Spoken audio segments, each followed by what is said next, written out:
আপোনাৰ কথা আৰু চিয়া ভাৱনাসমূহ খুবেই গুৰুত্বপূৰ্ণ। ট্ৰেড ইউনিয়ন মানে মাখু পদ লাভ কৰা ঠাই নহয়, এইটো হৈছে দায়িত্ব। জনতাৰ আশা ভৰসা আৰু শ্ৰমিকসকলৰ অধিকাৰ ৰক্ষাৰ সঁজুলি। আপোনাৰ জিজ্ঞাসাবোৰৰ ওপৰত আমি স্পষ্টিক কৈছোঁ। ১. ট্ৰেড ইউনিয়ন সভাপতি সম্পাদক হলে কি কৰিব লাগে? শ্ৰমিকৰ অধিকাৰ আৰু বেনিফিট ৰক্ষাৰ বাবে সংগ্ৰাম কৰিব লাগে। চাহ বাগিচাৰ কাম কাজ, হাজিৰা, বনাদ, চিকিৎসা আৰু বাসস্থানৰ বাবে কোম্পানীৰ সৈতে আলোচনা কৰিব লাগে। শ্ৰমিকসকলৰ অভিযোগ শুনি তাৰ সমাধান বিচাৰিব লাগে। ২. আমাৰ ল'ৰা-ছোৱালীৰ বাবে কি কৰিব? চাকৰি আৰু প্ৰশিক্ষণৰ সুবিধা।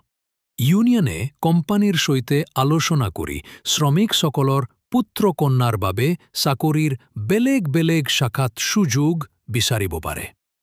পঢ়া শিকাৰ সুবিধা। শিক্ষাৰ্থীৰ বাবে বৃত্তি, স্কুল সহায়, বাৎসৰিক খৰচ আদিৰ ব্যৱস্থা কৰিব পাৰে।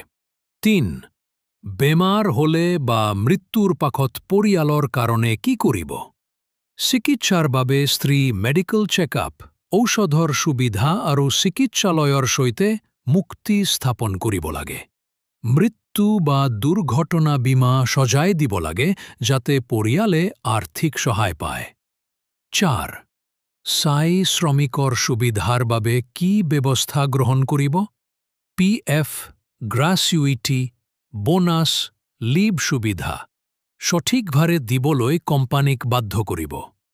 ঘৰ, পানী, বাথৰুম, স্বাস্থ্য সজাগতা আদি সকলো সামাজিক সুবিধা চহা-চপৰ কৰি ল'ব।